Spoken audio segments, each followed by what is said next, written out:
جب مقام حدیبیہ پر پہنچے تو بڑے بڑے کافروں سرداروں کو جب پتہ چلا، خبر مل گئی کہ مسلمان اور پیارے کریم آقا رسول اللہ تشریف لا رہے ہیں، انہوں نے اپنا قاصد بھیجا کہ بھئی آپ اس سال عمرہ کرنے نہیں آ سکتے۔ مکہ پاک میں ان کافروں کی، سرداروں کی، قریش کے جو بڑے بڑے کافر سردار تھے، ابھی ان کی حکومت تھی، انہوں نے اپنا قاصد بھیج کے کہا کہ آپ اس سال عمرہ کرنے نہیں آ سکتے۔ نبی پاک صلی اللہ تعالیٰ علیہ وسلم نے بھی اپنا قاصد حضرت عثمان غنی کو بنا کے بھیجا۔ اب یہاں پر دونوں طرف جو واقعات ہوئے نا، ان واقعات کو اپنے دل کی تختی پہ نقش کر لیں کہ یار محبت مصطفیٰ، عشق مصطفیٰ، نسبت مصطفیٰ کریم آقا کے ساتھ جو تعلق ہے اس کا انعام کتنا ہے اور بندے کا تعلق کتنا مضبوط ہونا چاہیے، اپنے آقا کے ساتھ محبت کتنی زیادہ ہونی چاہیے، عشق مصطفیٰ کا معیار کتنا زیادہ ہونا چاہیے۔ اگر ہمارے دلوں کے اندر اپنے کریم آقا کے ساتھ وہ نسبت نہیں، اگر دلوں کے اندر محبت مصطفیٰ نہیں ہے، اگر دلوں کے اندر غلامی مصطفیٰ پر یار فخر نہیں ہے، اور میرے دوستوں وہ زندگی کیا زندگی ہے، اس انسان کا جینا کیا جینا ہے۔ اب ذرا دیکھیے کہ مقام حدیبیہ میں کیا ہوا،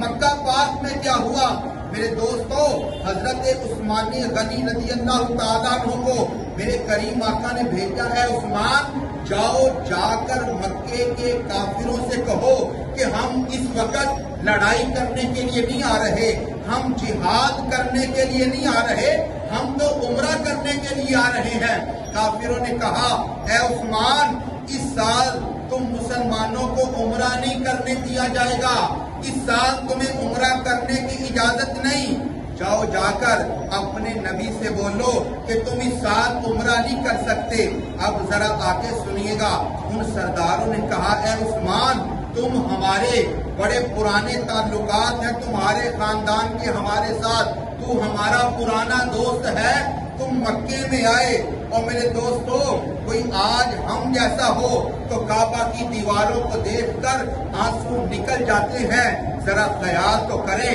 کہ جس عثمان نے کعبۃ اللہ کی عظمت زبان مصطفیٰ سے سنی ہو، جس عثمان غنی نے عمرہ کرنے کی فضیلت زبان مصطفیٰ سے سنی ہو، ذرا خیال تو کریں اس عثمان کے دل کے اندر کعبۃ اللہ کو دیکھ کر عمرہ کرنے کا شوق کتنا پیدا ہوا ہوگا، عمرہ کرنے کا جذبہ دل کے اندر کتنا انگڑائیاں مارتا ہوگا کہ اے عثمان، کس بات کی دیر ہے، چلو طواف کریں، حجر اسود کے بوسے لیں، صفا و مروہ کریں، اے عثمان دیر کس بات کی ہے۔ کافروں نے کہا، اے عثمان، تم آئے ہو، ذرا عمرہ کرتے جاؤ۔ میرے دوستو، یہ عثمان غنی وہ عثمان ہے کہ جب میرے کریم آقا نے فرمایا کہ مسلمانوں نے جہاد پہ جانا ہے، راہ خدا میں مال خرچ کریں، تو حضرت عثمان غنی نے ایک جگہ پر بیٹھتے بیٹھتے کہا، یا رسول اللہ، میری طرف سے 100 اونٹ بما سامان آپ کے قدموں میں حاضر ہے۔ میرے آقا نے فرمایا اور مال کی ضرورت ہے۔ عرض کیا، یا رسول اللہ، 100 اونٹ بما سامان کی اور حاضر ہے۔ میرے آقا نے فرمایا اور ضرورت ہے۔ عرض کیا، یا رسول اللہ، 100 اونٹ بما سامان کی اور حاضر ہے۔ اور میرے دوستو، آج جتنا حضرت عثمان غنی نے اتنا خرچ کیا، آج ہمارے کیلکولیٹر کی کیلکولیشن ختم ہو جائے مگر حساب و کتاب نہ آئے۔ آج ہم لوگ کہتے ہیں، اگر میں نے مسجد پر، اگر میں نے مدرسے پر 2-4 روپے خرچ کر دیے تو یار مجھے محفل میں آنے کی کیا ضرورت ہے، مجھے اپنے نبی کا ذکر کرنے کی کیا ضرورت ہے۔ اور میرے دوستو، کریم آقا کی بارگاہ میں ان دلوں کے سودے ہوتے ہیں۔ اگر دلوں کے اندر محبت مصطفیٰ نہیں، اگر دلوں کے اندر اپنے نبی کا پیار نہیں، تو ہماری نمازیں،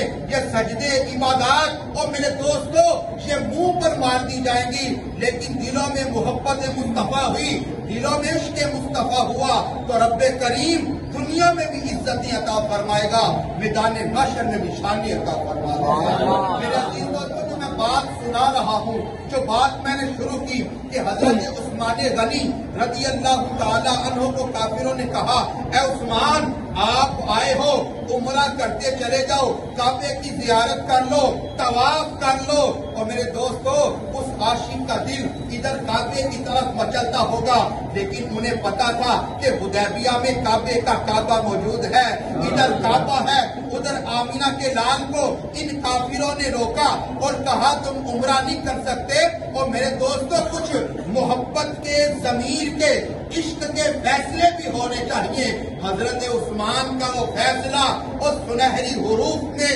لکھے جانے کے قابل ہے حضرت عثمان غنی رضی اللہ تعالیٰ عنہ نے فرمایا کہ عثمان عمرہ بھی طواف بھی اسی وقت کرے گا جب آمینہ کا لال آگے آگے چلتا کیوں نہ کہیں عشق دی راہ بڑی اوکھی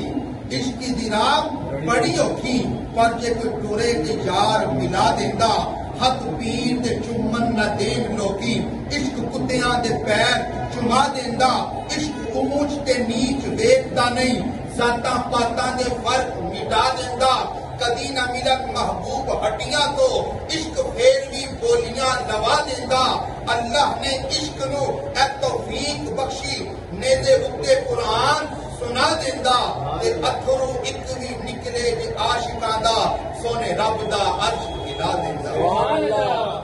تو میرے دوستو یہ تھا ادھر یہ منظر تھا ادھر رسول اللہ کے عاشق حضرت عثمان غنی کا ادھر آؤ ذرا دیکھیے کافروں نے اپنے سفیر حضرت عروہ ابن مسعود کو بھیجا آپ ابھی مسلمان نہیں ہوئے تھے نبی پاک صلی اللہ تعالیٰ علیہ وآلہ وسلم کے ساتھ بات چیت ہوئی گفتگو شنید ہوئی نبی پاک صلی اللہ تعالیٰ علیہ وآلہ وسلم کے ساتھ جب ساری باتیں ہوئی نا تو جا کر کافروں کو کہا جا کر سرداروں کو کہا کہ تم نبی پاک صلی اللہ تعالیٰ علیہ وآلہ وسلم محمد الرسول اللہ صلی اللہ تعالیٰ علیہ وآلہ وسلم کے ساتھ تم لڑائی کرنے کا خیال اپنے ذہن سے نکال دو تم رسول اللہ کے ساتھ جنگ کرنے والی سوچ اپنے ذہنوں سے نکال دو انہوں نے کہا اے عروہ ابن مسعود تم وہاں پر کیا دیکھ کے آئے ہو تم نے وہاں پر کون سا منظر دیکھا اب بھی یہاں پر میرے دوستو دیکھیے گا کہ حضرت عروہ ابن مسعود نے جواب کیا دیا